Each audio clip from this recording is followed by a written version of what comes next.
everybody, get familiar with your new conference. So it's kind of a big deal each and every spring/summer, right around Memorial Day weekend, that the SEC gets together, all the coaches, and kind of work on, discuss, implement at times changes to the league. Deal with large scale issues, topics facing college football. And leading into it, Jason, we know that Greg Sankey was very transparent about talking about. I saw the statement where he said 40 different models of SEC only playoffs, coupled with division formats, pods, uh, all the things that are being discussed regarding scheduling and the formation of teams within the structure of the conference, and then how that relates to a playoff. And that's one of the big topics on hand. Besides the sideshow of Nick Saban and Jimbo Fisher and where they're sitting and if they're going to talk to each other. But in terms of the important stuff for college football fans, OU and Texas, of course, supposedly joining in 2025. Again, I can't imagine. But, the SEC has this annual get together and they discuss such things. And this is what they're looking at right now, of course. Yeah, you're right, Mark. And I think there was a lot of interesting comments that I've seen, and so first from the playoff perspective, Sankey was flexing his SEC muscles a bit in some of that commentary.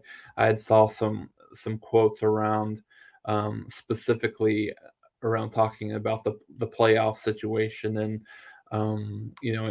and he had said, we had a pretty good, SEC only championship game and playoff situation last year, and so I think the rest of the country, by and large, is I think, very adamant, certainly about expanding the playoffs, and I think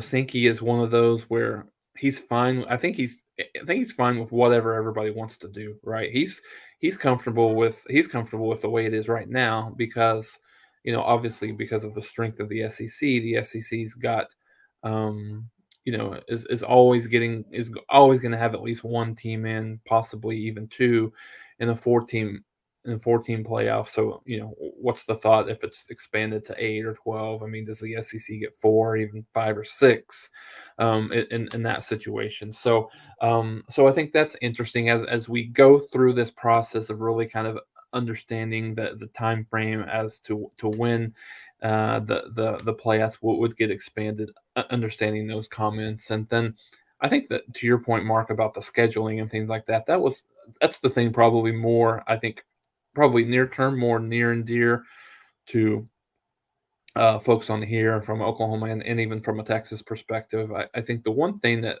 is interesting that I've seen commentary related to sources within the SEC athletic directors is that there's not a ton of momentum towards a pod system, and as far as hearing that there definitely will be no pod system, which is, I think, a little surprising because I think that was the growing sentiment that a lot of us believed in terms of where the SEC would go as far as that. But it looks like, and of course, this is nothing confirmed, but it looks like there's more momentum towards a 9 game conference season with 3 permanent rivals that you would play every year, and then the six. And the 6 other games would be in a kind of a rotation type of situation. So, which has brought forward in a lot more, intrigue in terms of what that, not really a pod, but what those permanent rivals would be for Oklahoma. Certainly Texas would be one. Certainly you think probably, and it would be some combination of Arkansas, Missouri, or Texas A&M being the other two. I think Texas A&M has made it abundantly clear that they either don't want to be in the same pod as Texas, or they don't want to play Texas every single year. So, as odd as it sounds, I don't know that Texas and Texas A&M would be in the same pod, but I would expect that that it's certainly between those four, Mark, for the three, permanent teams that they would play. I would probably guess that it would be that you would see Texas, Missouri, and probably Texas A&M for Oklahoma right now. Like I said, there's a chance that Arkansas, could be there, but Texas is really kind of developing more of a rivalry, so to speak, or they've played more often with Arkansas. So you got to think if Oklahoma, I mean, if Texas and Texas A&M wants no part of playing Texas every single year, then it would kind of lend that to believe that Arkansas probably was more of their permanent. But so I think not only that, but that provides a little bit of an intrigue in terms of moving from an 8 game um, schedule, SEC schedule, to a 9 game schedule, or whatever it ends up being. How do you schedule your non-conference games is another thing that's very interesting. I think we've talked about this. I know that you've been talk when you talk about Alabama, for example. Typically, that they don't go on the road to play non-conference games. They play a lot of their non-conference games in neutral site. Classic games the first or the second week. This is the first year in quite some time that they've went on the road, for one, and number two, they have not.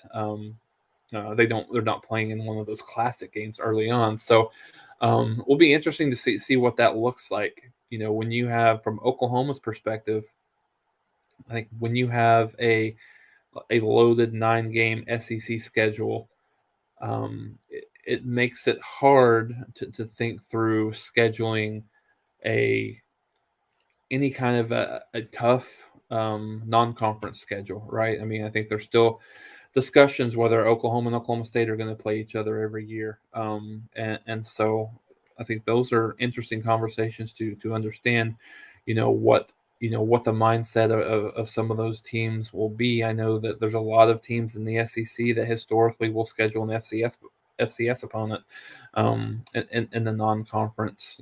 Typically those are kind of in the November timeframe almost every year. But so those are things that will be interesting looking at. To your point, whether or not it's 2025 or probably more near term, maybe 23 or 24. It's been 11 years since Alabama's traveled Hmm. anywhere that was not a neutral site game. 11 years. They went to Penn State in 2011.